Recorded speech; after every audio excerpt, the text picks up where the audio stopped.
MLS Aces Podcast. This is your host, Tom Sweezy, episode 349. Jason V. Vang. Jason, We're back. Knicks won their opening preseason game. How did the Bulls do? I have no idea. I don't pay attention to basketball preseason. Well, whatever. You should, okay? The Bulls are horrible. You have hope. We have none.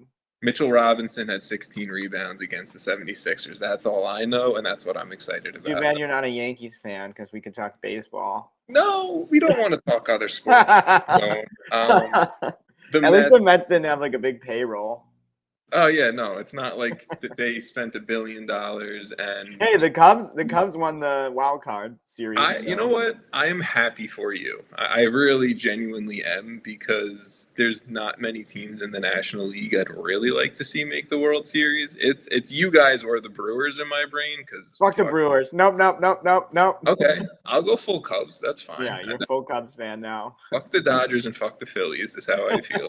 I'm fine with that. Fuck the Yankees, and honestly, the other 4 teams left, I'm okay with. So this is where we are, and You're hopeful. Yes, we're baseball pod. We're just switching pods every week. Do we want to also go into how the Jets are the most abysmal franchise? I think you should just retire your Jets fandom. I think I should retire sports fandom. And the Knicks are going to be pretty good. NYCFC, they're in 3rd right now. Yeah, yes. New York City is the New York City. The Fire in New York City are doing each other favors right now. Yes, it's the MLS Aces connection. It really. Yeah, like outside of playing each other, I feel like every game or every week has just helped one of each other.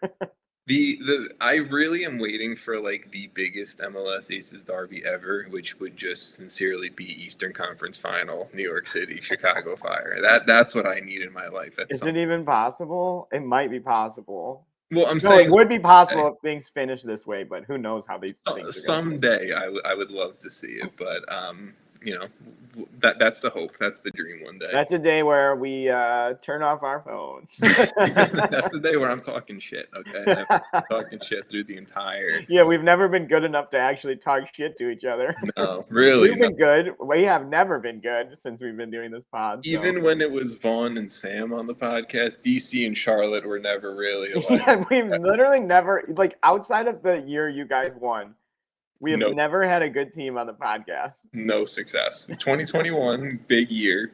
2022, we won Campeones Cup.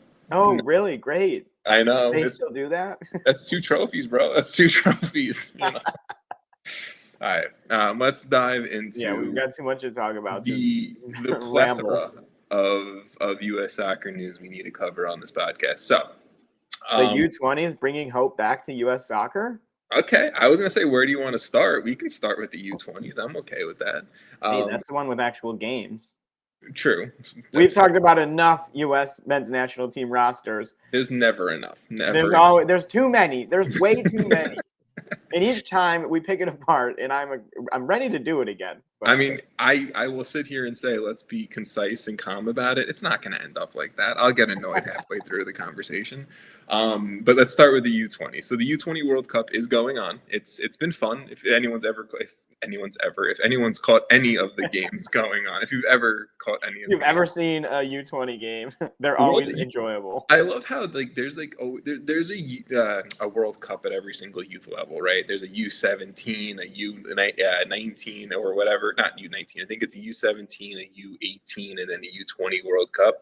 I don't know why the U20 World Cup is always the biggest. Probably. What do you mean? I can tell you why. Give it to me then.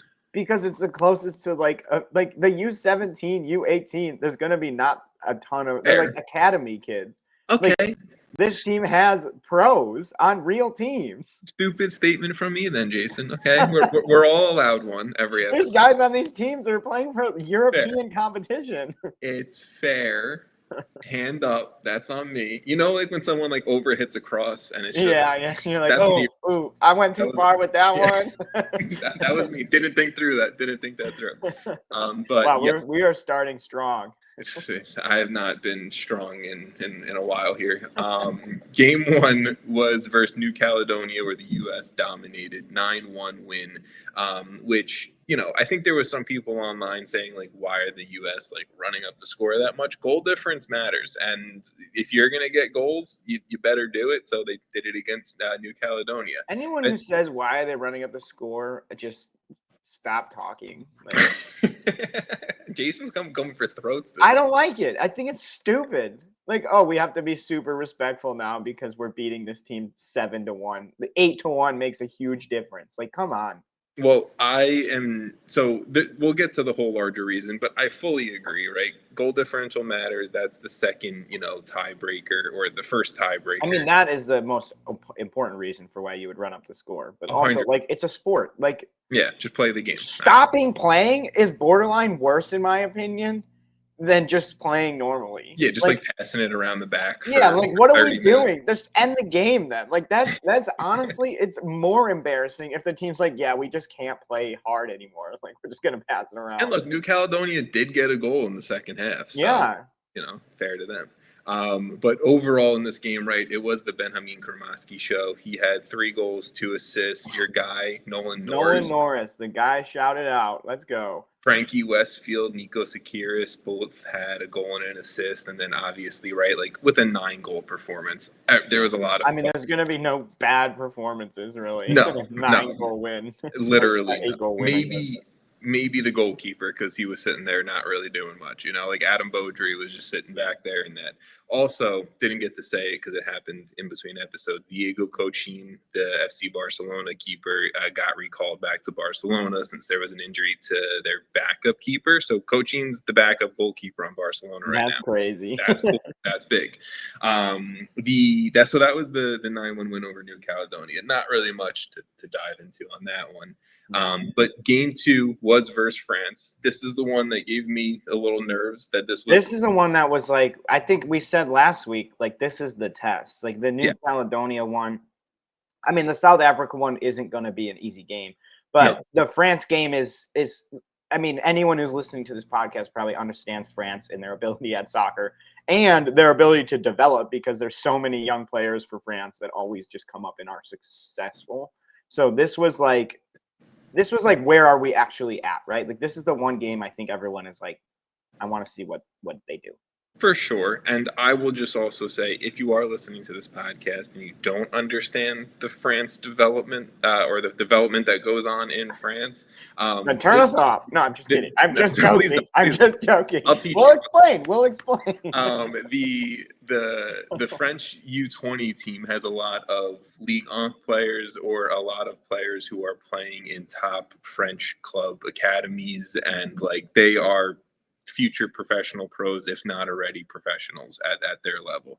Kind of similar with the US, I'll simply say. Like right now, like there's a lot of MLS players who are, rotational. I mean, I think like our team is a solid team, and like almost all of them have professional minutes. I would say like where it differs with France is like you have probably a decent amount of guys from like PSG's academy who. I mean, I think if you look at PSG's academy versus, I mean, even the best ones in MLS, there's going to be a gap in talent. No, and I mean that's what I'm saying is the guys who don't have like Ligue 1 or Ligue 2 like professional minutes under their belt on the French U20 team. Like, they're playing at Monaco's U20 team, or like, they're playing at PSG's U20 team or whatever, some of the best clubs in the world. So, this is the level that the U20 French team was. And it was a stalemate for a very long time. It was 0-0 up until the 85th minute, 86th minute in this game. And then the US exploded late with a 3-0 win. Xavier Gozo had a goal and an assist. Brooklyn Reigns and Marco Zambrano also scoring for this team. So shout out the RSL boys with Zambrano and Gozo. Frankie Westfield, I thought was absolutely excellent in this game. Obviously, again, everyone was great against New Caledonia. So I was wanting to see how it projected out into the French game, and Westfield has been unbelievable so far through 2 games.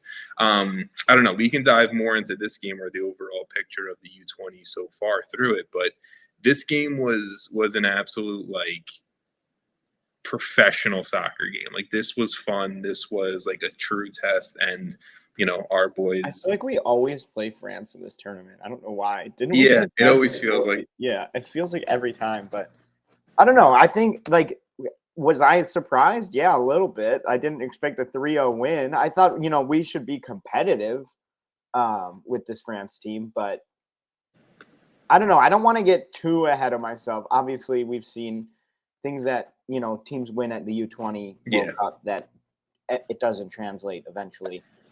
So like it's hard to be like, oh, this is like take an a ton. indication. Yeah, it's not. It's like it's really not an indication of the future of U.S. soccer because like half these guys probably will never make the Well, senior because national team. also to that point, development isn't like a straight line, right? Right. Like There Christian. might be someone that's not on this team who ends up being the best of the U20 group, like Exactly. could have been the best. So I think taking things really far from it is hard, but like the idea that the US is actually playing well, competing with a country like France at the U20 level shows how development has come along in America, right? And with the academies, with the changes with the money that's going into some of these MLS academies, it's MLS Next definite. Pro, Yeah, all of it's it. USL even like shout out Yeah. them.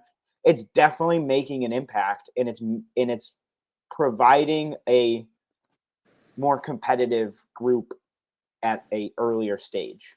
And to that point, I think the fun thing that I've seen through two games, right, is like the biggest name on this roster was probably Cole Campbell, right? Like Or everyone. Klimaski, maybe. Kromoski and Cole Campbell, yeah, sure, I'll give you 1 and 2, but Cole I mean, the Campbell, guy was getting assists from Messi for a fair. year. The Messi effect helps. Yeah, But I'm saying, like, in terms of like profile, right? Like everyone's like, okay, Cole Campbell, got named to the Dortmund first team right. roster. Like he's getting some minutes with Dortmund last year. We'll hopefully see more this year, whatever. And no disrespect to Cole Campbell, he hasn't been the best player on this group through two games, and Which is also like, it's fine. no, it's 100% Yeah, fine, and I'm not saying this in a disrespectful way towards Cole Campbell, but I'm saying like I think this also shows the value of what Major League Soccer brings. That you're yeah. looking at the best players on this field as Brooklyn Reigns, Frankie Westfield, Kromoski, Nolan Norris, whoever it may be. These are guys who have plenty of first team Yeah, games under their yeah. belt because they've been given the opportunity to play games and develop and grow and hone their And I craft. think I think that might be somewhat the difference too. Is like if you look at our team versus like a team like France, and I don't have the rosters in front of me, and I don't know where all of them are from, especially for the French team. But a lot of our guys are actually playing against grown men week in and week out in MLS. Like Yeah, it's sort of skewed, I think, because it's are obviously harder to break into a PSG first team, a Monaco first team. yes. Those teams are really difficult to break into as a 20-year-old or younger. Whereas MLS is a little bit more forgiving in that sense. I mean, there's been plenty of 17, 18, 19, 20-year-old kids break out in MLS, in USL, and all of those. But I think that helps that the amount of minutes are probably higher for real game minutes Yeah. than most of the other teams at this World Cup. I mean, if you want to think about it, right? Like I know Reed Baker Whiting hasn't played too much. I think he got like a few minutes at the end of the France game. But Reed Baker Whiting was just playing in a Leagues Cup final against Lionel Messi, Jordi Alba, Sergio Busquets, like not too long ago. And yes, is it Lionel Messi of Barcelona or PSG days? No, but it's still Lionel Messi who's looking like one of the best players on the planet every single time he touches a soccer ball. So it's the fact to me that like yes, it's week in and week out professional games against adults, but it's also some of these guys have played in big moments and big games already, and I think that's the big thing to me that like you have a Benjamin Kromoski who's played in finals with Inter Miami again, Reed Baker Whiting again, Frankie Westfield who's the starting right back of a team pushing for a supporter shield right now. Like you have these guys who are owning big moments, and it's only going to be good for them. And obviously, I think there's going to be plenty of scouts and eyes on some of these guys, and good for them. And I'm sure their MLS teams and MLS owners are going to be pretty happy when the transfer fee comes across for them. Anything else you want to say before I kind of just wrap up where things are for the U20 team? No, I think we covered it. All right. So game 3 is against South Africa's U20s. That is this Sunday, October 5th. Yeah, that's Sunday. US, they are through to the knockout stage already, and most likely they've already won the group. Technically, France can win the group if we get shut out by South Africa, and then France beats New Caledonia by 14 goals, which I'm not trying to disrespect New Caledonia's U20 team. I'm not saying it's not likely, but it could happen. I mean, they've lost 9-1 to us and then like 5-0 to South Africa. So we will see, but most likely we've won the group, but we've definitely made it through. So shout out to the U20 boys there. Okay. Do we want to go straight into the senior team? I guess that makes sense. Yeah.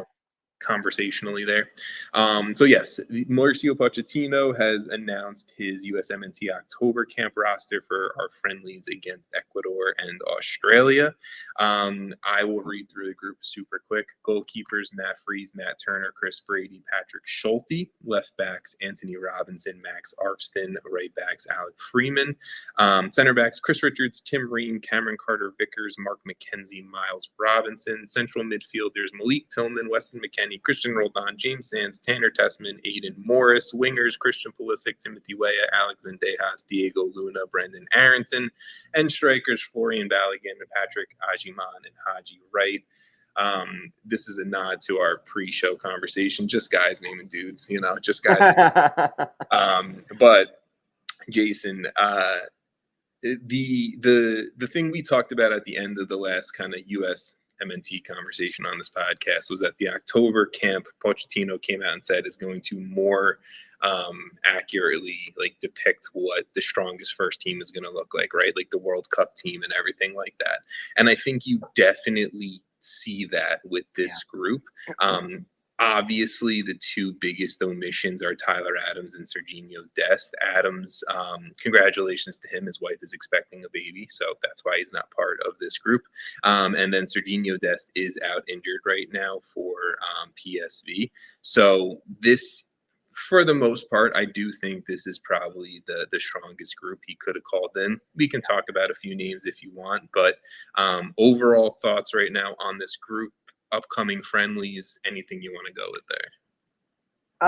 I'm pretty excited. Like I honestly feel like I don't have much issues with any names in this group. And there's probably omissions. I think you could argue Josh Sargent still deserves to be called up given his club form, but overall, and I know we've been talking about this a lot, this roster is going to slowly start looking the same each time. And there's a lot of names on here that are the same as before.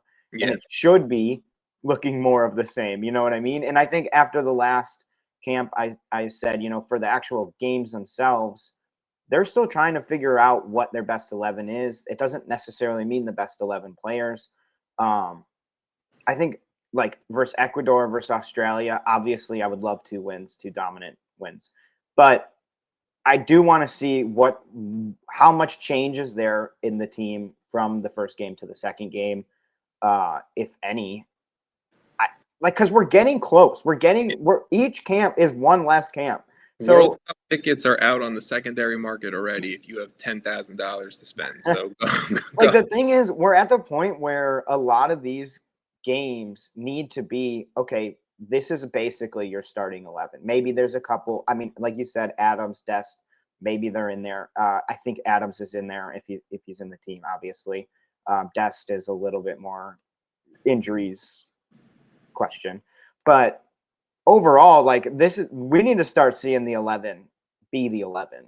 I think not yet. I'm not getting nitpicky. Maybe I am. So sorry. But the specific 18 dudes that we're going to regularly see, I think I agree with you. We need to start seeing that Well, rotate. I mean, yeah, there's a lot of names on this that Yeah. aren't going to see that. Chris Brady isn't seeing the field. Patrick Schulte is probably not seeing the field. Goalkeepers is a little easier to say that with. You're like the fourth goalkeeper, not going to see the field. I mean, but I love Mark McKenzie Yeah. and Miles Robinson, but there's a chance neither of them play in either of these games. I mean, there's a chance Cameron Carter-Vickers doesn't. I kind of just threw him in as the next up best center back because outside of Richards and Ream, we haven't really seen. Yeah, we haven't seen anyone take hold of the third or fourth center back spot. Yeah, exactly. I'm excited about Malik Tillman. I really, really think he's a good player, and he's played really well with the U.S. team. Leverkusen has obviously been through some. I was going to say turmoil. Well, I mean, a lot of turmoil, a lot of change over there with player. Basically, the whole team is different from the season before. They've already fired what's his face, coach, whatever. I can't remember. Former Man U manager. Guy. Yeah, I can't think. Yep. But anyway, I'm not taking as much from that as his performances with the U.S., and those have been all very solid. Love seeing McKennie back in the team. Yeah. I think our midfield group is going to start coming together. Personally, the Tillman, McKennie, Roldan, I think are I'm not going to say anyone's a lock, and I know people would be mad if Roldan is a lock, but they're close. They're close. Tyler Adams again, obviously not. Well, yeah, I mean, I think if Tyler Adams is here, Roldan's not starting. Well, I'm also so the midfield. He called in a lot of players, right, into the central midfield. How many players is this? Is 30? It's 26. It feels like so many more. So I'm interested to see where he plays Malik Tillman, right? Because last time Tillman was part of this group, Tillman was getting some minutes out on the wing. But I mean, Tillman's versatile, and I think that's one of the benefits to having him in the team, especially in a tournament like the World Cup where people do get hurt and people probably will get hurt, and he's one of those guys you can kind of plug in. I think McKennie's a little bit like that too, but more so in the midfield. He can kind of. Yeah, I don't think McKennie's really bumping. He's not going on the wing, but Tillman is versatile. I think versatility is key because, yes, you call in 26 guys to a World Cup roster. How many of those guys are actually seeing the field if you're, a competitive World Cup team? Which I'm not going to sit here and also confidently say we are a competitive. We don't know, man. We have no idea. But in terms of the midfield, I like the group, right? Again, I would have loved to have seen Tyler Adams next to Weston McKennie in Pochettino's system here. Anthony Robinson being back from his early season injury with Fulham and seeing him get fully acclimated into this group is going to be fantastic. Patrick Agyemang, again, Agyemang was Pochettino's dude, and he was injured. We got the transfer to Derby. Now he's back healthy. He's playing for Derby, playing well for Derby. And, he's now going to get into this striker group with Florian Balogun and obviously Haji Wright being the championship, leading goal scorer right now. That's big. So there's reason for optimism right now with this group. There's always reason for optimism. There's a lot of good players. It's just when they all play together, sometimes it looks like not good. Yeah. I mean, look, you have the championship leading goal scorer. You have the Serie A leading goal and assist leader, right? Goal plus assist leader. You have so much across the board with this group that arguably the best left back in the Premier League. You have, I'm not even. I will say, looking at the groups, obviously the center backs I'm concerned with outside of Chris Richards and Tim Ream still is. Shout out Tim Ream. I mean, thank God for Tim Ream, right? But the wingers outside of Pulisic obviously it's a big drop off because Pulisic is just on a different level, especially right now with Milan. But I'm not that confident in the attack, I guess. I see, I'm interested to see, right, if a Haji Wright eventually ends up playing outside. And that's why I also said, Malik Tillman, I'm interested to see if Pochettino starts him on the right wing opposite Pulisic. Zendejas, I like a lot. Zendejas reminds me of like a Christian Roldan type player, where you're not gonna go out there and be like, that is the star of this team. I wish he was an MLS fan. Yeah, I mean Dallas. I think Dallas met that. He's a FC Dallas Academy boy. Yeah. Like even Timothy Weah, like I need to see more from Timothy Weah with Marseille. I actually think like if you were to. I think Diego Luna is probably higher up on this winger list than like, especially with Pochettino's comments, the way he's played with the U.S. Yeah, Diego Luna is a guy that's like, he should see the field. I think he will, but I'd be upset if he's not like getting decent minutes at this. I agree with you. I also agree with your statement of I don't think there's any locks for this group, but I mean Diego Luna has consistently been a part of Mauricio Pochettino's rosters, and I love it because we're Luna gang over here. Like we love Diego Luna. I mean, we've watched so much Diego Luna, and especially like him just try and carry teams that like the talent is obviously there. Like we know he's a good player. And we know he can be successful. It's just how successful at this point. I think the larger thing to just my like final thought is I'm interested to see who gets the opportunities and who gets the minutes with this group, because this is again the closest thing to the A roster, right? The top team, first team, best roster that we have seen under Mauricio Pochettino. So I'm interested to see who gets the opportunities to shine, because there's going to be a big name on this 26-man roster that there's going to be probably a few names that don't get the opportunity to play and earn their spot. I mean, they get it in training, and then, that's how that works. But you get what I'm saying. Like, get it. Look, they have 180 minutes. Like, there's only a certain amount that you can genuinely see. Because you can't just put a guy on for 10 minutes and say, "Oh, well, he didn't play that well." That's not how it works. How'd you write on for 5 minutes and be like, "He didn't score"? So it's like that. Oh, but this person played 85 and did better. Like, of course, right? So I'm interested to see who Pochettino, and through training and whatnot, like who he values, who gets the minutes. And I think he probably has already been doing this and figuring this out for sure. Like that's why, like going back to the start, like. I think the 11 we're going to see to start both of these games will be relatively similar. I agree. I would expect maybe a change or two, and hopefully not even that, because I would say maybe if we get changes, it's like who's going to start the opposite wing from Pulisic, who's going to start in central midfield. Like I think it's like we'll see one. I mean, I think in the attack, you're right. Like the other winger. It's the other. If that is Malik Tillman, then who's in the midfield? Yeah. Because I think if Malik Tillman's in the midfield with McKennie and probably Roldan could start both games. Or I'll even, but like that's the thing is like I am very happy just to close out the midfield. I'm very happy to see James Sands, Tanner Tessman, and Aiden Morris in this group, because all three are balling. Yeah, I didn't even give a shout to Aiden Morris, and I've been like his biggest supporter. Like James Sands has come back from injury. He's a starting D mid on a Bundesliga side. Tanner Tessman's scoring. This midfield group is good. Like you had Adams into this, and it's like I'm feeling really good about the midfield. Getting bumped out, unless again Tillman's a winger, and then like Brendan Aronson gets bumped for Tyler Adams or something. But that is what I'm interested to see. I would prefer that, to be completely honest. Shout out Brendan Aronson. You know how old Brendan Aronson is? I saw this the other day. He's 24. Like I would have thought Brendan Aronson was like 30. Not 30. That's because it feels like he's had 3 careers. Yeah, I mean he almost literally has at this point. But yes. I will say the strikers. I don't expect the same striker to start both games. No, I mean I think it's going to be Balogun and then Ajiman, or vice versa. With Wright coming on in the 60th or something. Yeah, just to get a run. I don't think Wright is.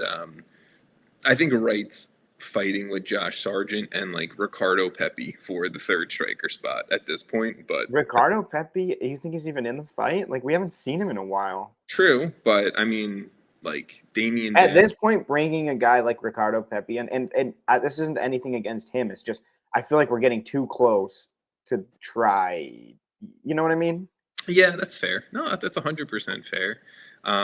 Joe Scally not being like, because I feel like when we're watching these games, we have to see how they play. Like we're looking for how they play with each other. Yeah. how does Balogun versus Ajimang link with Tillman or McKennie or Pulisic, and how do those guys link with Tim Ream or Cameron Carter-Vickers or whoever's? I mean, I think everyone thinks Chris Richards is number one. It's not even close. So, I mean, he's literally playing for an undefeated team in the Premier League. But do you have any care over not seeing the names of Yunus Musa, Sebastian Berhalter, or Gio Reyna in this group? You can say no. It's funny because the two names that I think like people who aren't paying attention would be like, we need to see them, are probably Musa and Reyna, and those are the two that I'd be the least likely to want to see in this team. They're not playing well. No, and they're not. Yeah, I don't think they're in a position to have a strong claim at this. I think Berhalter has had good performances with the U.S. and he's had a good season. I mean, it's a very crowded position, and I think that's why we're not seeing him. Yeah. You eventually have to make cuts. He's young. I think he'll be fine. Like, he's going to hopefully continue to get better, and we'll probably see him. But, yeah, we might have seen our last Berhalter call-up prior to the World Cup. For a little bit. But I don't think that's anything against him. I think this like, who isn't playing well out of the Tillman, McKennie, Roldan, Sands, Tessman, Morris, Tyler Adams, like, who's not even there? That's 7 names. Exactly. So look, I fully agree. I'm not sitting here arguing. I'm just saying, the only other name I think really that we haven't mentioned is Jack McGlynn, who according to Tom. Yeah. Well, I was gonna bring that up, and then I was like, we're gonna talk about it. So I mean, so I'll roll right into the MLS news. So Jack McGlynn, according to Tom Bogert, was initially called up into this group. My assumption was over Brendan Aronson, and Brendan Aronson was the replacement. But Jack McGlynn called up into this group, but news coming out that he is going to miss the rest of the 2025 MLS season as he is out with a foot injury. Also tagging along to the injury report here, Philadelphia Union midfielder Quinn Sullivan is out for the rest of the season with a torn ACL. And the one that came out today, and sorry, Jason, but Chicago Fire midfielder Andre Franco is out for the rest of the 2025 season with a torn ACL as well. Yeah. Tough blows across the board. Well, let's start with the McGlynn one because I think it relates to the U.S. team, and that's just like, especially because like I feel like personally I've been high on McGlynn, and I think this is a bummer because I really hope this doesn't like put him out entirely. I think he's a good enough player to be a part of the conversation. The thankful thing for McGlynn, right, like, is that I didn't read torn ACL for him because that means I think he would have missed the World Cup all in all. I'm hoping this is kind of just like foot surgery. He can get back into it in the winter, and he plays himself back into Pochettino's group because clearly Mauricio Pochettino is a Jack McGlynn fan. I mean, who isn't a Jack McGlynn fan? Yeah, I mean, well, this totally ends Houston's season. Not that it's basically ended already. Yeah. But, sorry, Houston. Yeah. Anyway, I don't know. That one really bummed me out because I've been a big proponent of his because I just think he has that it factor kind of thing. Him and Diego Luna are the two that have really set themselves apart as like young American players who you can see the talent. For sure. You can see them like they're either going to be like and they're like leading their teams. Like, yeah, it's not like they're playing on a team with another great player. They literally are the team. Well, that's what I was about to say is they're either like they're going to be dominant American players in Major League Soccer for the next decade plus, or they're going to get their opportunities in Europe, have whatever European career it is, come back to Major League Soccer. Like, those two feel like those kind of players for sure. The Quinn Sullivan injury definitely sucks for the Union. Right. I mean, for MLS, that's a really brutal injury. He slowed down from his early season form and goal contributions, but I mean, he was still one of the key players. He subbed on to that U.S. Open Cup semifinal game and provided an assist within minutes. Like, he is, whether he's starting or coming off the bench, like an absolute jump start.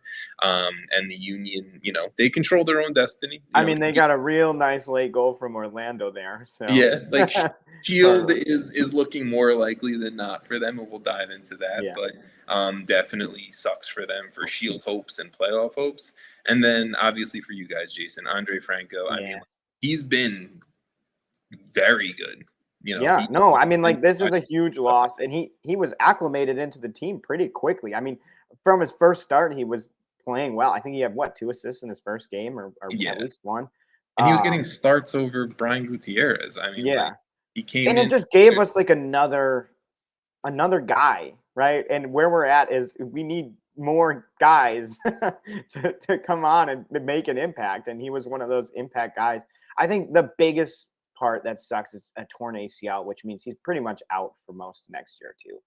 Yeah, that And that really sucks because, I mean, the experience was pretty good. We're in the yeah. playoffs, like now I'm feeling how high can we climb, Some of these East teams are limping a little bit. You know what's funny is I went into last episode, and I think we talked about it a little bit, that I was like, if we just get a result against Miami midweek, like New York City's in the Shield race. Now, I mean, I got my hopes and dreams crushed. But you got a late Orlando goal in a DC United just not playing over the weekend that made it pretty much like it wasn't in your hands. The fate isn't in your hands. No, but I'm saying for you guys got the result midweek against Miami, and now you're here. So let me roll into the update on the playoff picture. So over the last weekend, there's still so many teams in the Western Conference that are in play. And the midweek game between Chicago and Miami, the Columbus Crew, Nashville SC, Orlando City, Seattle Sounders, and Jason, your Chicago. Let's go for the first time in forever. Just don't even tell me the day. I think it was like 8. I don't need to know. It's like a decade or something. Actually, I think I wrote it down. Hang on, we're gonna find it because have secured a postseason spot for the first time since 2017. Shout out, Jason. Shout out. That's so bad. So you're back. David Accam, Bastian Schweinsteiger, and Nikolic, maybe. I mean, probably. It has to be. So look, you should. They were still playing in Bridgeview. You should be very happy right now. That I'm super excited. I think like I just said. I mean, we beat Columbus and then Miami, and obviously the Miami game was a bit crazy. We might talk about it slightly, but and Columbus had like none of their star DPs. But our last 3 games is a win at Miami, a win home for Columbus, and a 3-0 win at Minnesota. Like, those are huge wins. I think 3 weeks ago I was saying, or 2 weeks ago, I guess, I was saying, man, Minnesota, Columbus, Miami, that's tough. And then we finished with Toronto and New England. Now, okay, let's finish strong, right? Don't take the foot off the gas. These are let's get 6 more points, boys. Yeah, I mean, 6 more points, and we're looking at a potential, probably not a home playoff game, but like a playoff game guaranteed, or a series or whatever. You in about 3 weeks, you've gone from completely like it's a fight against the Red Bulls to now your hopes are so high that you're like we could be in 5th, 6th, or 7th. You could. But so I mean, we'll have to like next pod. We're really gonna be like, okay, there'll only be a few days left, or like a game left, and we'll really be able to decide like predictions and stuff. I will just say this right now about the Eastern Conference race, and then we can dive into some more MLS news. But between 3rd and 9th, so that is between 2 home playoff spots and the 2 play-in game spots, it is a 6-point difference in the Eastern Conference. And that is fucking insane. It's crazy how close this Eastern Conference is and how much shit is going to switch up. The 2 teams who have been eliminated from the playoffs in the last week, St. Louis City and the New York Red Bulls. Let me just celebrate this one for a second, Jason. The New York Red Bulls are missing the playoffs for the first time since the 2009 MLS season. I wish I looked this up before. When is the last time the 2 teams that played for the MLS Cup missed the playoffs the following season? Because that has to be, I mean, that's going to be a decent amount of research probably because we have to go season by season. Yeah. But that is like, that's got to be a long time ago. I would assume. Well, you've had multiple back-to-back years. I mean, we had Seattle, Toronto, like Columbus, I think. No. I mean, Seattle had their playoff streak broke in the year after they won the year they won Champions Cup. So maybe that year, you know what I'm saying? I don't remember who they played the year before, but I couldn't tell you off the top of my head. But I mean, I just think like it's probably doesn't happen that often. No. And I mean, look, I think that's a wild turn on this that I did not think of, but I was actually going to give the Red Bull organization some credit that they had the longest playoff streak in all of professional American sports, period. Like that's including NHL, MLB, NFL, MLS, right? Like this streak being broken, one, brings a smile to my face, but two is if you actually think about the timeline from 2009 to 2025, that is incredible. Like that that's like 15 iPhones. Yeah, that's like all the iPhones. I was 2009. Like I was 14? in high school, middle school. Ugh, I don't like that. We were in like 7th grade. Yeah. That's crazy to think about. That's the last time they missed the playoffs, we were 7th graders. Now I'm looking at 30 in a month. The league was like half the teams. Which is the consistency the New York Red Bull organization showcases their ability to develop. Now, they haven't won an MLS Cup in all of those times, but there's also, that point to just take it over missing the playoffs for 8 years. All right, so I wanted to also quickly just point this out for listeners and viewers. So far, the Seattle Sounders, the Vancouver Whitecaps, Nashville SC, Inter Miami, and the LA Galaxy have all qualified for Champions Cup in 2026. We will dive into some of those teams and how they made it in a little bit, but there are 5 more MLS clubs to qualify for the competition next year. It is the MLS Cup winner, the Supporter Shield winner, the other conference champion from the Supporter Shield winner, and then the next 2 best clubs in the Shield rankings. So far, 6 clubs from Liga MX have qualified. No more Liga MX clubs can qualify for next year. And then outside of those 5 MLS spots up for grabs, there are 11 more spots open through the Caribbean Cup, the Central American Cup, and then 2 through the Canadian Premier League. So, the Champions Cup for next year, the field is getting created more and more as we speak every week. All right, let's do US Open Cup. Oh, I'm good with that. Yeah. All right, U.S. Open Cup. So, Austin FC did host Nashville SC for the Open Cup final. Nashville collected their first trophy in club history with a 2-1 win in the Open Cup. Obviously, what is an Open Cup final without a little, should it be a penalty, should it not be a penalty? But pretty much, Hani Mukhtar opened up the scoring in the 17th minute in this game. In the 21st minute, Nashville goalkeeper Brian Schwacke took down an Austin player in the box for a penalty. Then Schwacke stepped up, saved the Azuni penalty kick. Azuni did end up getting his goal just before the half to tie things up 1-1. But then in the 60th minute, Danny Pereira for Austin FC took down a Nashville player in the box on a corner kick. Whatever you want to think of it, was it soft? Was it fair? Whatever. We can dive into it. I really don't want to, but it was called. The reality of the situation is it was a called penalty. Sam Surge steps up to the spot. Nashville converts the PK. They're up 2-1. Surge gets sent off at the end of this game, which we have to talk about when he fucking toe pokes the ball away from Vancouver. And after crazy to do, like on a yellow. After the game, he was like, I didn't realize I was on a yellow card already. So he's like, I wouldn't have done that. And he was like, I think he said the quote was like, for 30 seconds, I was panicking because Hani was subbed off. Surge got the red. He was like, for 30 seconds, I was panicking.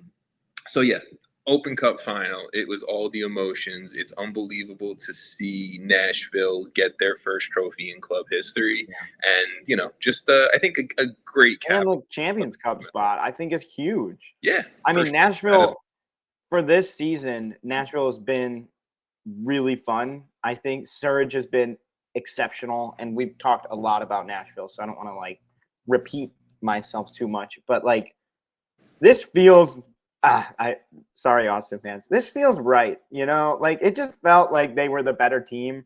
It felt like throughout Open Cup, they came to play in all these games. They really went for it. And it's a deserved Champions Cup spot. Yeah. And I think for their season, let me look. Their form has been actually pretty bad over the last, Yeah, this is the type of stuff that can jumpstart. Well, this is also obviously was their focus. I mean, they win this, they now are in Champions Cup. They got a trophy. They're guaranteed playoffs. And they're still. Yeah, when they get in the playoffs, hey, we just won Open Cup, another tournament that has like a somewhat playoff atmosphere. Yeah. Go do it again. And like this team is good. They're exciting. Like it's probably the most fun watching Nashville that it's ever been. Yeah. So just shout out Nashville, honestly. Like deserved. Austin again, like I just really don't know how to talk about this team. I just really don't have any words. I don't know how to talk about them. I'm going to stick with Nashville for a second on my end.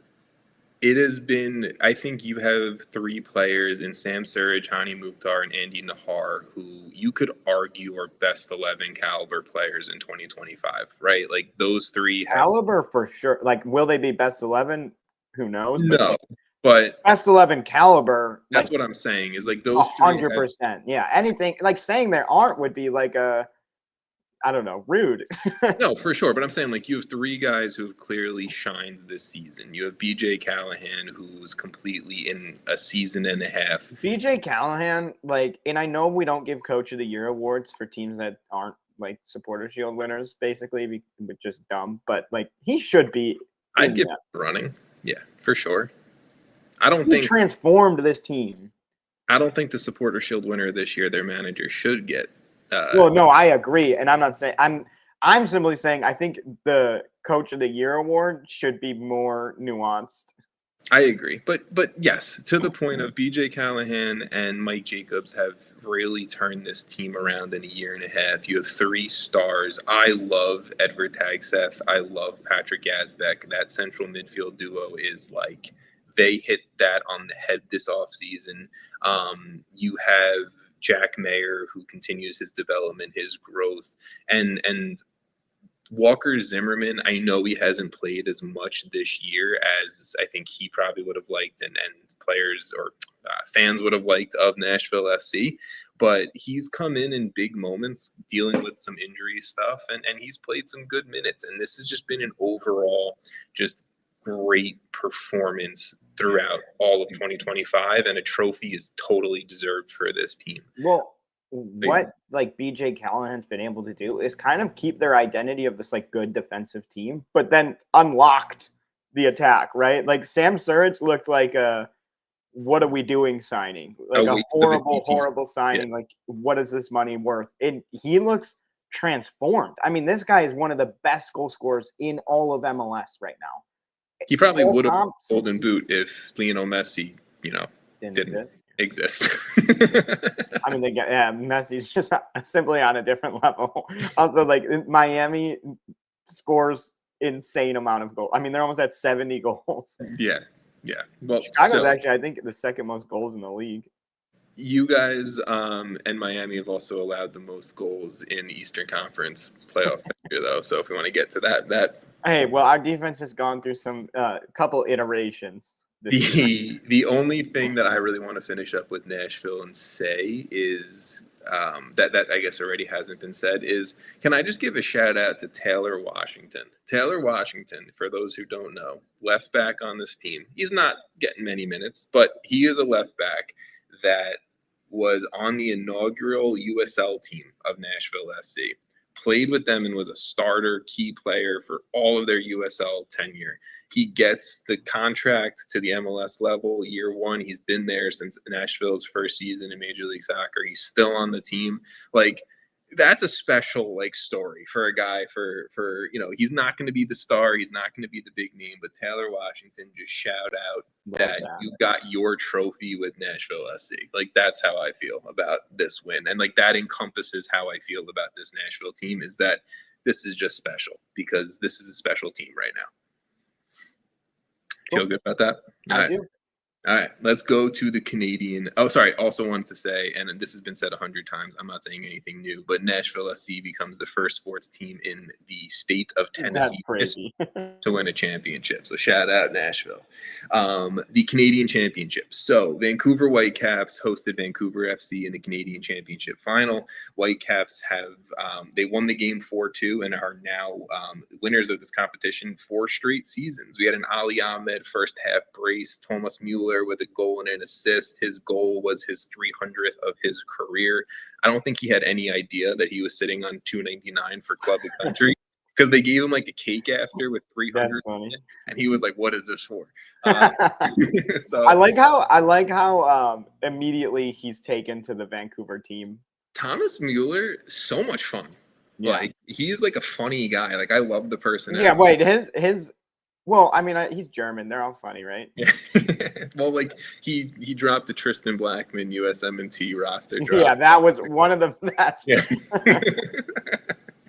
Like he has been a very good personality to watch, and I think giving the Whitecaps a personality too is fun to see, because Vanni Sartini left a really big hole with the personality on this team, and Thomas Mueller is kind of filling that. The only other really big thing from this game that I wanted to say was Ryan Gauld. He came back in the second half, subbing on after his long-term injury this season, and he scored minutes after being subbed into this game, which, to me, I don't know if we're going to see Ryan Gauld starting games for the rest of the season, regular season at least. I was going to say probably some later playoff games. If he's in on the field along with Thomas Mueller and Sebastian Berhalter and Ali Ahmed and Brian White, if he can get back into it, Tristan Blackman even too, if he can get back from his injury.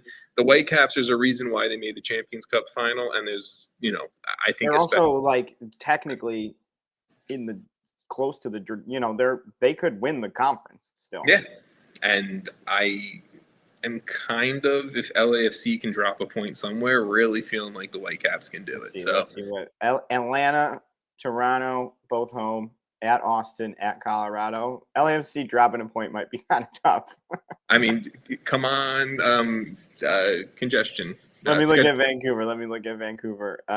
San Jose home, at Orlando, home for Dallas. That's at Orlando game is a big one. And Dallas is undefeated since Lucho left. True. So I mean, that's still going. All right. So shout out Vancouver. Shout out Vancouver. Shout out a preseason pick for me. Oh, you got one. Very nice. Don't say it like that. I didn't think about that. You said it like it was super unexpected. I mean, I picked the harder one, but it's fine.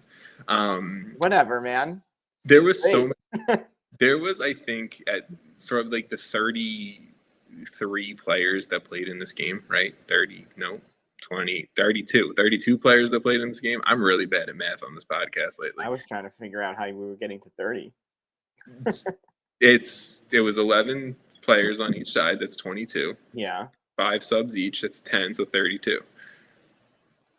Okay. Yeah. I'm saying for both teams, not just. Yeah. No, I understand. I don't. So, why did we just take like a whole minute to figure that out? That's math, not our strong suit. But I did a little looking into it, and of the 32 players who played in this game, I think like 24 of them either played a game for the Whitecaps or Whitecaps 2.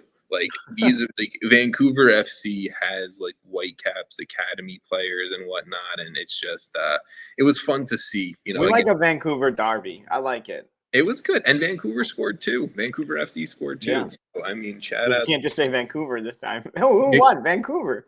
If we want to go into guys naming dudes, Nicholas Mesquita starting for Vancouver FC. Haven't thought about him in about 6 years, and he had a goal and an assist. So shout out there.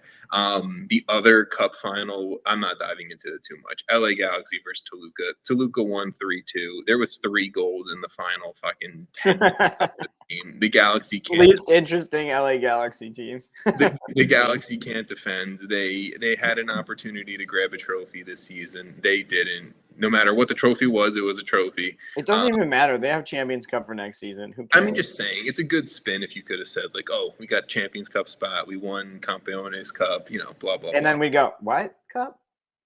Cup? Oh, sorry. I forgot. I literally thought that was sincere. You thought it was genuine? Yeah. I look like an idiot.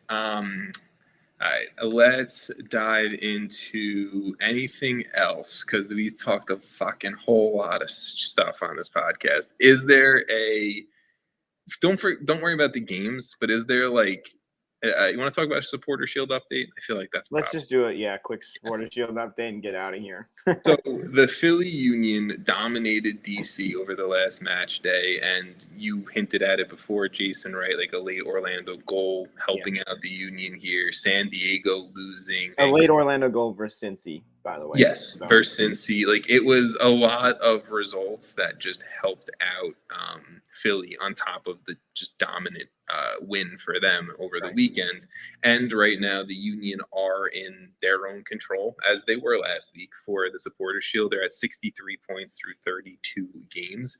Technically, they win the Shield if they beat New York City FC this weekend. So, and other results, it's that situation if they beat New York City. And if they lose, there's a whole other slew of results that could happen and they win the Shield. So, Philadelphia Union, I don't know how I feel about them winning the Shield, but they are looking like the 2025. I don't even want to talk about where we had them at the beginning of the season. Oh, not good. We're not mentioning that ever again. But I will also say it wasn't just us. Like, if you look around at all the key names around MLS soccer media, right? Like the ones way bigger than us too. The Philadelphia Union were not in the anywhere near the playoff picture for 2025's preseason, and here they are. So good. Yeah, I guess they would need Vancouver to lose, right? Is that the only team technically? Cincinnati. Because Cincinnati's technically there. True. So, and I guess you could argue LAFC if Philly loses or something. And I think San Diego, because San Diego are on the same amount of points as Vancouver. So, but they have one less game. They have 2 games left, so they can get to 63. Gotcha. Well, then goal differential. So technically, Let's see. Actually, it's not that far off, but it's kind of San Diego's here technically. All right, so that's that. I think just as much credit as we are giving BJ Callahan and maybe like a Jesper Sorensen, we have to give Bradley Carnell and this Philadelphia Union group. So, not one yet, but very much looking like the Union will be your and then we're gonna have like a lot of teams with Champions Cup spots in the playoffs. Like we might get a Champions Cup final. It's gonna be all Champions Cup teams coming out of like the Eastern Conference for the most part. It's gonna then 2026 Eastern Conference is gonna be a shit show. Oh yeah, no, that's gonna be impossible to predict because they're all gonna be playing like midweek weekend. And so right now in the Western Conference, I will just finish up and say there are 4 open playoff or postseason spots. Sorry, I know you don't consider the playing game a playoff spot, so there's 4 open postseason spots left. A whole lot. I just don't think if you lose the play-in game, you get to say you made the playoffs. You made the postseason. You made the post of the regular season. You play one game. Yeah. Whatever. You're in the dance. I get it. I get it. I mean, if people want to say it, sure. I don't really care that much. I just think like it shouldn't count. You need to get a first round series. How are you feeling about these teams right now? You don't need to go into like. I don't know if I'm feeling good about any team that's still remaining. Dallas. I'm just saying. Okay, Dallas. I'll say it every week. Again, like you said, haven't lost in way too long. I'm trying to think. San Jose, I'm not. I mean, Colorado had like a little bit of a boost. I guess. I'm not like super sold on that. I guess my point is like I don't feel like any of these teams are beating any of the teams that have qualified. Yeah, I mean that's fair. Yeah. All right, whatever. Fuck it. Fuck the West. Just kidding. Don't feel. I mean, the East is like we're gonna get a first round series with like Columbus playing Cincinnati. We might get Hellas Real for the first round. I like it. We might get Cascadia stuff in the Western Conference too, though. That's always fun too. But that is fun. But like, but you're like no. in Portland versus the other two. I'm trying here. Okay, we're trying to get some Western Conference juice. All right, let's look. The top of the West is competitive. Like, there's some good teams at the top of the West that will give whoever they fight in MLS Cup a run for their money. But I just think in terms of the first round, second round, those matchups, the East is going to be far more competitive. I don't think anyone can really disagree. No, I think if you make it out of the Eastern Conference playoffs, you've made it through an absolute like minefield of just madness where the Western Conference, you're going to get some early on matchups where in theory it should be pretty pretty. I know like the conferences obviously play each other more than the opposite conference, but like Yeah. Seattle wouldn't be in the playoff spots, and they're in the 5th spot. Yeah. I mean, look, you look at the Red Bulls, again, we just talked about them right before. The Red Bulls would be very much in the playoff conversation right now if they, and like, look, we're talking, Points. potatoes and tomatoes. I don't know Yeah. why I said that. I mean, like they don't play, like they play each other more. It's like a feedback Yes. kind of loop or whatever. I don't Yeah, know. yeah, yeah. But like, and obviously the Eastern Conference teams have been beating more Western Conference teams based on the numbers. But Yes. like, it's just, yeah, it's hard to be like, oh, they would be here if they were in that conference because it would be completely different, But either way, the point is the Eastern Conference is crazy. Is the stronger conference as of right now by a very good margin. Yeah. All right, Jason, give me we got one midweek game, and then we got What's my game for Wednesday? five games on the weekend. So if you just want to lump Wednesday's game all into it, but give me your game to look out for, or games to look out for. I think the game is probably Orlando City versus Vancouver. Vancouver very much in the race for the Western Conference title. Orlando very much in a kind of competition for where we actually end up, they end up in the playoffs. Like, there's a chance they're in the play-in. So obviously they don't want to be there. I think that probably has the most implications outside of all the games. The other ones are a lot of teams versus teams that are, I guess Seattle versus RSL will be interesting because RSL's kind of still in the hunt.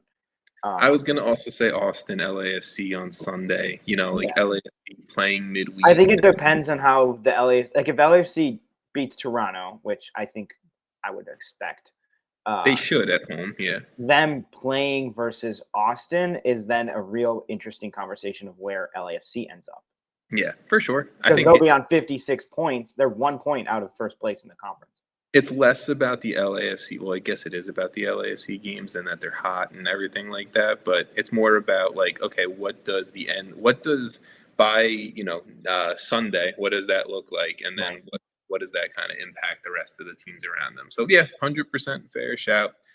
All right, folks. Jason, it was a pleasure. Thank you so much. We will talk to you guys next week when maybe the Union are Supporter Shield winners, and we'll go through it. I mean, I'm kind of hoping they aren't because it'll make it for a more interesting Supporter Shield conversation next week. But I would love it. I mean, I'm not the biggest Union guy. I'm not saying they shouldn't win entirely. I'm just saying if they win it this week, it's less fun to talk about, For sure, I agree. Well, but there's a lot of standings and where teams are and first round matchups that we're definitely going to have to go into. Yeah, I mean, we need to start like locking some stuff down position wise here because it's stressing me out. All the everyone 6 points apart. Just I guess the last note that I have is let's go U20s versus South Africa, and we'll talk to you guys next week.